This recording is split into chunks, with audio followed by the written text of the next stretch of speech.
What is going on, YouTube? Welcome to the Living Freed channel. My name is Tyler Freed, and in this video I'm going to be talking about what you need to bring with you as an over-the-road truck driver. What are the things you need to bring with you, and what is the mindset you need to bring with you? I'm going to talk about that at the end of this video, but I'm making this video because a longtime subscriber of mine asked me, what do I bring with me to live on the road for months on end? And I'm just going to kind of explain what I bring with me. And again, at the end, I'm going to talk about the actual mindset that you need to bring with you if you're going to do this job, because it's a tough job, not going to lie. Over-the-road trucking can be very tough for a lot of people, not only physically, but mainly mentally. But I'm going to get into the things, especially if you're new to trucking and you're looking at getting into OTR trucking, you're in trucking school now, or you just started out in your own truck. And sometimes it takes a while to learn like what exactly you need out on the road to live efficiently out here. Because let's be real, if you're an over-the-road truck driver, you do live out on the road. You visit home and you do live out on the road. So you want to be as comfortable as possible and as cost efficient as possible. And again, I'm going to get into all that. And so first and foremost, let me talk about what I bring. It's very simple. It's very simple. Well, first of all, I have all the tools that I need to do the type of freight that I haul. And so I haul dry van freight. Now, if you're in flatbed or tanker or step deck, or you're in another division, reefer or whatever, you're going to need certain tools that pertain to doing that job. So I have, straps, load locks in case I haul beer or whatever. I need load locks. Sometimes you need straps for other loads, other different products that you haul in a dry van. There's not really a whole lot that you need when you're hauling dry van. Just basically straps, load locks. I mean, you need like extra oil, windshield washer fluid, coolant, things like that. I also have a broom, and also I would recommend too getting a leaf blower for the inside of your trailer, especially if you're reefer or dry van. You definitely need that. You'd even need load locks as well if you are reefer as well. So, but just basic tools for the truck. It all depends on the division you're in. So that's number one. You need those tools, and most companies will provide those tools for you or whatever supplies you need to run your truck efficiently and do your job efficiently. So that's number one. Now, as far as like the personal things, like the inside living in the truck, you need bedding because you need to sleep. And so I have, basic sheets, pillows, things like that, bedding to sleep. Also too, I would recommend getting yourself a hot plate so that you can cook inside your truck. I have a hot plate. I only have one, but that's all I need. I have a pot, a pan. I can cook good meals in the truck, and I recommend getting that because it'll save you a lot of money by going to Walmart, and it's a lot healthier too. Go to Walmart once a week, load up on food. You could even get yourself an extra little cooler, put food in a cooler. Most companies do have a refrigerator in the truck. If you do not have a refrigerator at the company that you're starting with or in your truck, I definitely recommend buying a refrigerator because in the long run, that's going to save you a ton of money by shopping at Walmart and getting food out of the grocery store and cooking in your truck. That saves me so much money. It really does, because it's really expensive. That's like one of the main things. It's so expensive to eat out here and eat out on the road. It just is. I bring about 2 weeks worth of clothes, and the reason that is I don't bring like a month worth of clothes. Everybody's different on all these things. This is just what I do, and again, I'm making this video because a longtime subscriber asked the question.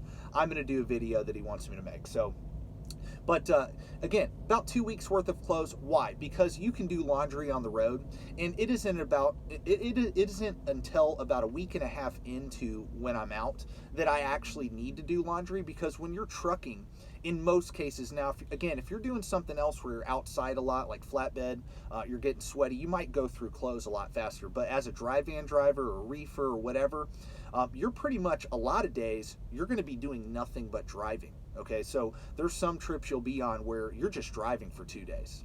That's it. That's all you do. So you're not really getting dirty and going through clothes. So for me, I can go about a week and a half to 2 weeks at a time before I need to do any laundry, wash my sheets or whatever. And if you're at a big company, and chances are people that care about this video, because all the old school truck drivers, all the veterans, they already know what to bring, what to do. So this video is really not directed at you. This is more for people that have never been an over-the-road truck driver and they're looking at this career, or they're new, like I said.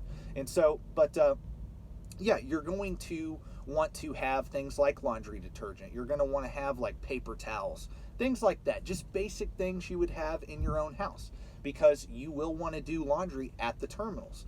You can do laundry at truck stops. You can, but that will cost you some money. It's not that expensive. In worst case scenario, you pay like $5 to get your clothes washed. It's not that bad. You know what I mean? But, you know, that's pretty much it. About 2 weeks worth of clothes. I buy food at a grocery store.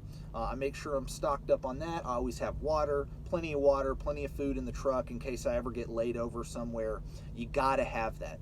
You got to have essential things like boots. Have boots, especially for the winter time. You got to have a good pair of boots so that you can walk around in the snow without getting your feet wet and getting real cold, getting frostbite. You got to do that, or walking in the rain or whatever. It's good to have a good pair of boots. You got to have a pair of sneakers. You need a flashlight. I would also recommend having a bag of tools like you know, a wrench, Phillips screwdriver, flathead screwdriver, all the basic tools, Allen wrenches, things like that. Just basic tools that you might need. You might need out here on the road. Definitely a hammer, something like that. Again, I did say flashlight. Oh, a tire gauge too is another thing that you absolutely want to get. Just a tire gauge so that you can keep track of the inflation on your tires. So that's pretty much it as far as things go, man. If I'm trying to think of anything else, like, I really can't think of anything else. I'm pretty simple, man. I'm pretty simple. Honestly, I don't have a lot. I try not to keep a whole lot with me in my truck so that it's not cluttered. Now, here's some extra things you could do. A lot of people want to have a TV. Like Millis did have TVs in their truck. They had DirecTV in their trucks, and that was really nice. I was able to play Xbox on the TV inside my truck. Now at Crete, we don't have a TV in here. I could install a TV, so if you want to play video games or watch TV or whatever, watch Netflix, you can do that. Just install the TV in your truck wherever you're at. Most companies don't provide that, but some of them do, and if you do have a company, or you are working at a company that does provide that, that's awesome. But here at Crete, you know, if you want to plug it in and watch TV or whatever, hook up Netflix, play games, you can do that. And I would recommend doing that, honestly, especially if you're laid over. Man, you got to have that. Another thing, buy an Amazon Kindle.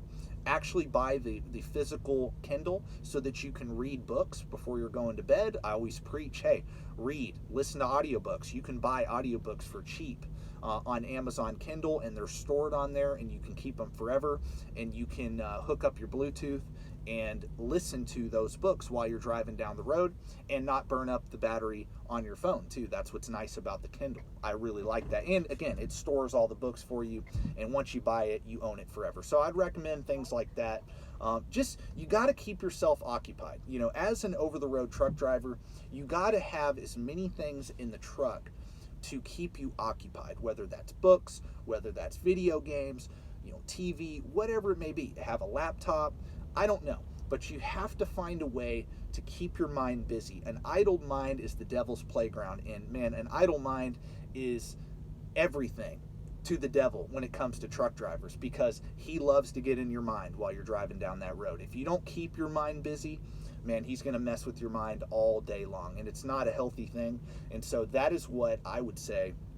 Definitely make sure you're able to keep your mind busy. That's the most important thing. Now, I told you at the end of this video, I would talk about the mindset you need to have as an over-the-road truck driver. The mindset. And I say this in a lot of videos, but I say it because there's always new people watching my channel, always.